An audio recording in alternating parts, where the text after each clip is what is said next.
the lightning strike that changed everything. Italy's most celebrated fighter of World War II, the Macchi C.202 FOLGORE, carried a secret at its very core. Was it truly Italian innovation, or did Italy hide the truth behind a German heart? Picture this moment. August 10th, 1940. The skies above Milan. A sleek fighter aircraft tears through the air at speeds no Italian plane had ever achieved before. Test pilot Guido Carestiato pushes the throttle forward, and the aircraft responds like lightning given wings. 370 miles per hour at sea level. The watching engineers can't believe their instruments. This wasn't supposed to be possible, not for Italy, not with their resources, not in the middle of a world war that was already going badly. They called it the Folgore, the lightning. But this aircraft carried a secret so controversial that even today, Italian aviation historians debate whether to celebrate it or bury it. Because the Macchi C.202 FOLGORE, the fighter that would become the backbone of the Regia Aeronautica and terror of the Mediterranean skies, wasn't entirely Italian. At its heart beat a German engine, a Daimler-Benz DB601, the same power plant that propelled the feared Messerschmitt Bf 109. This is the story of how desperation, genius, and a deal with their future enemy created Italy's greatest fighter aircraft. A machine that arrived too late to save Mussolini's ambitions, but just in time to prove that Italian engineers could create magic when given the right tools. The Mediterranean disaster. To understand why the Folgore mattered, you need to understand Italy's aviation nightmare of 1940. When Mussolini declared war on June 10th, the Regia Aeronautica looked impressive on paper. Over 3,000 aircraft, experienced pilots who'd cut their teeth in Spain and Ethiopia, a proud tradition dating back to the pioneers of flight. But paper statistics don't win air wars. The reality was crushing. Italian fighters were beautiful, agile, and hopelessly underpowered. The Fiat CR-42 Falco, their primary fighter, was a biplane in an age of monoplanes. Open cockpit, fixed landing gear, maximum speed barely cracking 270 miles per hour. Pilots called them flushing anachronisms.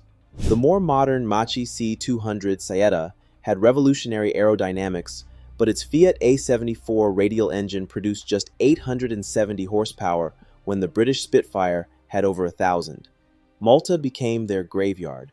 British hurricanes massacred the Regia Aeronautica. Squadron after squadron thrown against the island fortress. Squadron after squadron failing to return. Pilots who survived described watching British fighters climb above them, always above them, then diving like hawks on pigeons. The mathematics were simple and brutal. Speed equals life in aerial combat. Altitude equals advantage. Italian fighters had neither. Our central protagonist enters here. Mario Castaldi, Macchi's chief designer, watched his C200 designs get shot from the sky and knew exactly what was wrong. The airframe was world-class. The engine was the problem. Italy couldn't build powerful inline engines. They'd tried and failed repeatedly.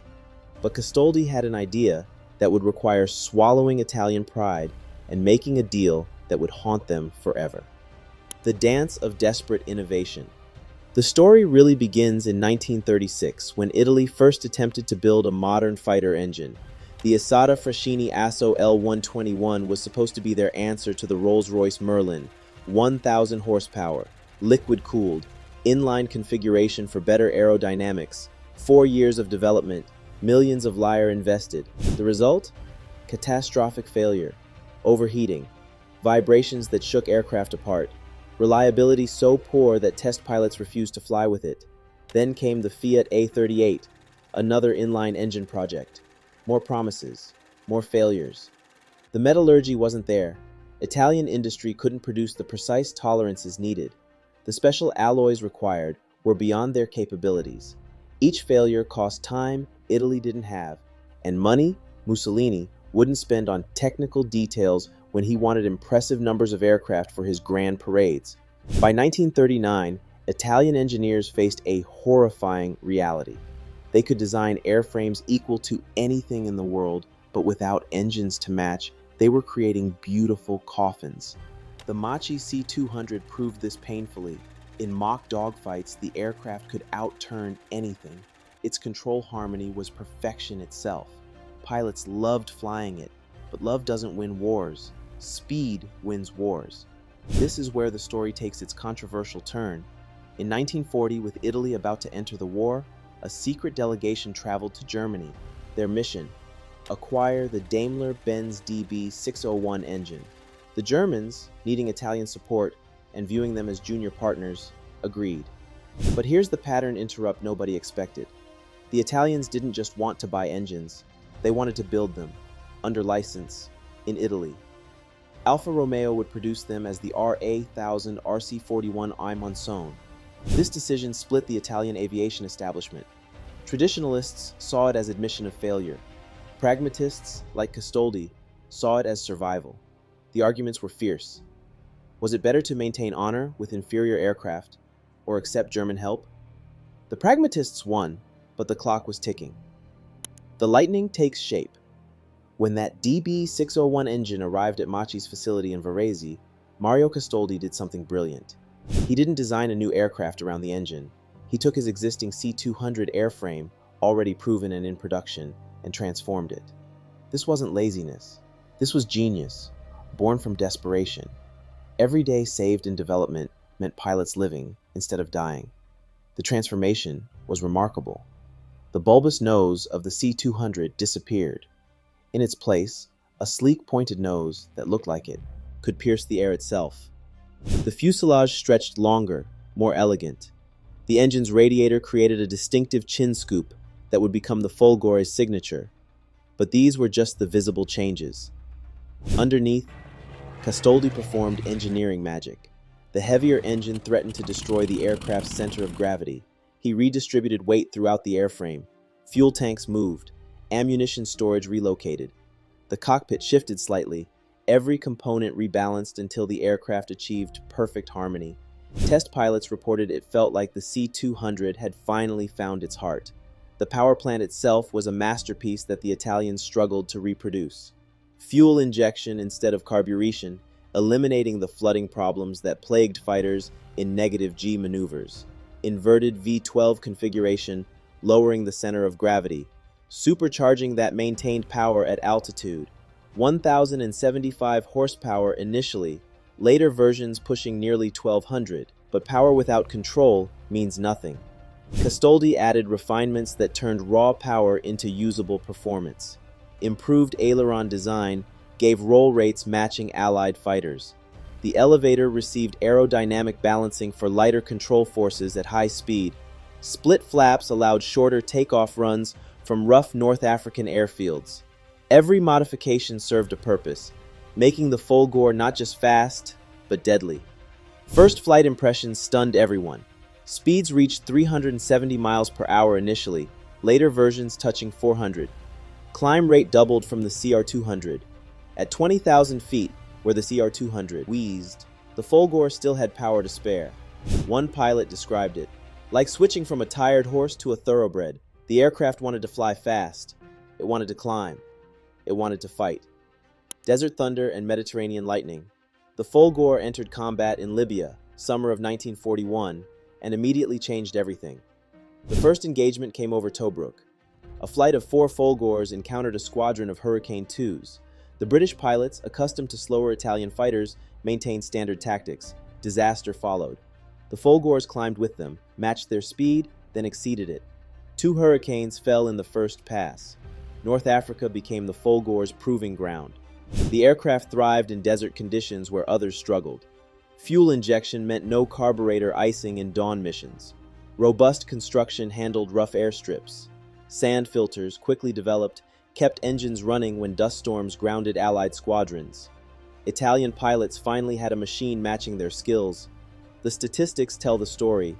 In 1941's final months, Folgore-equipped squadrons claimed 3 victories for every loss. Not propaganda numbers, but confirmed kills verified by wreckage and Allied records. The British Desert Air Force issued new tactical instructions specifically for engaging Folgores. Never attempt to outclimb them. Never engage in horizontal turns. Use diving attacks and superior numbers. But the Mediterranean truly showed the Folgore's transformation of Italian air power. Malta suddenly became contested airspace. Folgores could escort bombers all the way to target and fight when they arrived. They could climb to intercept high-altitude reconnaissance aircraft previously untouchable. They could pursue and catch fleeing fighters that once escaped at will. The elite rise of individual pilots became legends. Sergeant Maggiore Teresio Martinoli scored 23 victories, most in a Folgore. Captain Franco Lucchini reached 26 before his death, becoming Italy's highest-scoring pilot. These weren't propaganda creations, but real aces respected by their enemies. The aircraft bred elite units. The 4-Degreer Stormo became Italy's premier fighter wing, their Folgores painted with distinctive squadron markings. The Asso di Bastoni, Ace of Clubs squadron developed tactics specifically for the Folgore's strengths. High-speed slashing attacks, vertical maneuvers using superior climb rates, coordinated squadron tactics replacing individual heroics. Even Luftwaffe pilots respected the Folgore. Werner Milders, flying alongside Folgore squadrons in Sicily, noted their effectiveness against Spitfire Furches, considering them nearly equal to his own Bf-109F. The shadow of production reality. But here lay the tragedy. Italy could build exceptional prototypes, but struggled with mass production. While Germany produced DB601 engines by the thousands, Alfa Romeo managed hundreds. Quality control varied wildly. Engines built on Monday might be perfect. Thursday's production could barely maintain power. The precise tolerances German workers achieved remained beyond Italian industrial capability. The numbers tell the painful story. Macchi built roughly 1,100 Folgores throughout the war. Germany produced over 30,000 Bf-109s. Britain built 20,000 Spitfires. The mathematics of attrition were inescapable. Every lost Folgore was irreplaceable. Every damaged engine meant weeks waiting for parts. Raw materials became critical by 1942. Chrome for engine components, aluminum for airframes, high-octane fuel for performance.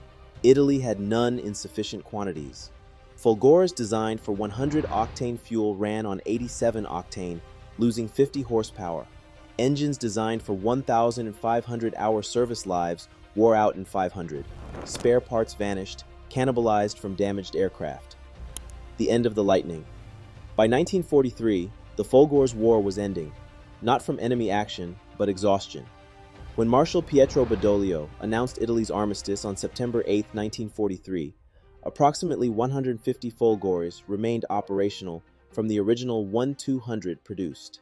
That evening, chaos erupted across every Italian airfield. At Campo Formido, home of the 1st-Degreer Stormo, pilots gathered around radios in disbelief. Some wept, others raged. By dawn, they'd made their choices. The split was devastating. 37 Folgores flew south to join the Aeronautica Cobelligerante, the co-belligerent air force fighting alongside the Allies. These aircraft wore new cockades, the pre-fascist tricolor replacing Mussolini's fasces.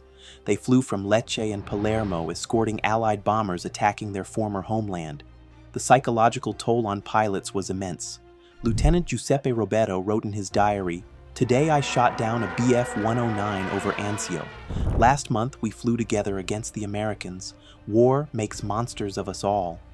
Meanwhile, 89 Folgores headed north, their pilots choosing the Repubblica Sociale Italiana, Mussolini's puppet state. These aircraft joined the Aeronautica Nazionale Repubblicana, fighting alongside the Luftwaffe until the bitter end. The Germans, desperate for fighters, also pressed every captured Folgore into service. They designated them Macchi C.202 in Luftwaffe records, operating them in Jagdgeschwader 77 and Jagdgeschwader 53.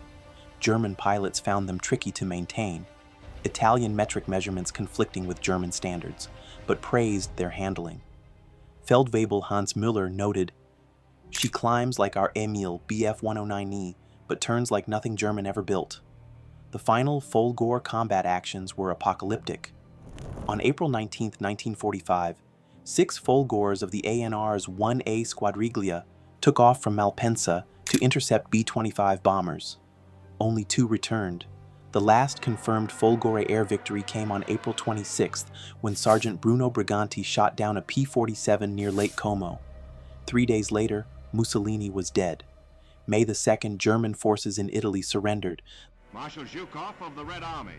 Ex-Field Marshal Keitel signs unconditional surrender for those remnants of the Wehrmacht still bearing arms. The surviving Folgores, perhaps 20 flyable examples, were abandoned where they stood. American troops found rows of them at Bergamo. Engines cold, fuel tanks empty, their war finally over. Allied evaluation of captured Folgores confirmed what combat had shown. The British Air Ministry's report noted superior rate of roll to the Spitfire 5, comparable climb performance to the Bf-109F, excellent harmony of controls. American test pilots at Wright Field were more direct. With American engines and guns, this design would be formidable. The consensus emerged. With better industrial support and resources, the Folgore could have changed the Mediterranean air war. Instead, it became a symbol of Italian aviation's tragedy. Brilliant engineering crippled by systemic weaknesses, arriving too late to matter, dying not in glorious combat, but abandoned on silent airfields as empires collapsed around them. Legacy of the forgotten lightning today, finding a complete Folgore requires a pilgrimage. The Smithsonian's National Air and Space Museum preserves one in Washington. Italy's Vigna di Valle Museum maintains another, serial MM9476, one of the last Series 11 variants produced. A third sits in the National Museum of the United States Air Force in Dayton, Ohio, captured in Sicily and shipped to America for evaluation. Only fragments and partial restorations exist. Elsewhere, scattered across private collections from New Zealand to Russia. The production records reveal the full story. 1,200 Folgores built across 15 production series from July 1941 to September 1943. Each series attempted improvements. Series 7 introduced tropical filters for desert warfare. Series 9 strengthened the wings for higher dive speeds. Series 8 and 13 carried 20mm cannons replacing the 12.7mm machine guns. The final Series M15, of which only 2 prototypes flew, reached 403 miles per hour, finally matching late-model Spitfires. Too little, too late. But the aircraft's influence extends beyond these statistics. Post-war Folgore engineers scattered across the reborn Italian aerospace industry. Ermanno Bazzocchi, who refined the Folgore's aerodynamics, designed the Macchi MB326, which became the world's most successful jet trainer with over 800 built and exported to 15 nations. Giuseppe Gabrielli, another Folgore veteran, created the Fiat G91, NATO's standard light fighter bomber throughout the Cold War. The engineering DNA of the Folgore lived on in aircraft that helped rebuild Italy's reputation. The deeper lesson involves industrial reality versus engineering dreams. Modern Italian aerospace continues this evolution. Leonardo S.p.A., formed from companies that built Folgores, now produces 36% of the Eurofighter Typhoon, including the left wing, rear fuselage, and complete avionics suite. The M346 Master Trainer, descendant of those MB326, serves air forces from Israel to Singapore. Italian satellites orbit Earth, Italian helicopters patrol seas worldwide, and Italian components fly in Boeing 787s. The philosophy born from the Folgore's compromise remains: excellent design combined with international cooperation, acknowledging that modern aerospace transcends borders. The Folgore also changed how Italy remembers its wartime aviation. Rather than hiding behind excuses of technological inferiority, Italian historians now celebrate the aircraft as proof of what could be achieved despite limitations. The Aeronautica Militare's acrobatic team, the Frecce Tricolori, includes the Folgore's silhouette in their heritage displays. Video games and flight simulators feature the aircraft prominently. In 2002, for the 60th anniversary of its combat debut, Italy issued commemorative stamps featuring Martinoli's personal Folgore with its distinctive playing card emblem. The questions that remain: what if Italy had developed capable inline engines before the war? What if Folgore production had matched German or British levels? What if the aircraft had arrived in 1940 instead of 1941? These questions haunt Italian aviation historians, representing paths not taken, possibilities unexplored. The Folgore asks us to consider broader questions about technological sovereignty. Is it better to build inferior indigenous technology or excellent licensed products? Can national pride coexist with international cooperation? Does admitting weakness to address it show wisdom or defeat? Every nation developing advanced technology faces these choices. The Folgore provides one answer, written in aluminum and steel, paid for in blood and pride. Would you choose the Folgore path, accept foreign help to build something excellent but dependent, or insist on indigenous development even if it means inferiority? The choice Italy made in 1940 saved pilot lives and restored fighter capability, but required swallowing national pride. In war, pride is a luxury. Survival demands pragmatism. The Macchi C.202 Folgore stands as testament to this harsh truth, a lightning bolt of reality illuminating the difference between what we wish to build and what we must build to survive. The story of the Folgore isn't just about one aircraft. It's about the moment when dreams meet reality, when engineering brilliance confronts industrial limitations, when national pride yields to pilot survival. In those desperate days of 1940, Italy chose life over pride, creating an aircraft that would become their finest fighter. The lightning struck briefly but brilliantly across Mediterranean skies, a reminder that in warfare, as in engineering, perfection is the enemy of good enough, and sometimes good enough with a German engine beats perfect that never flies.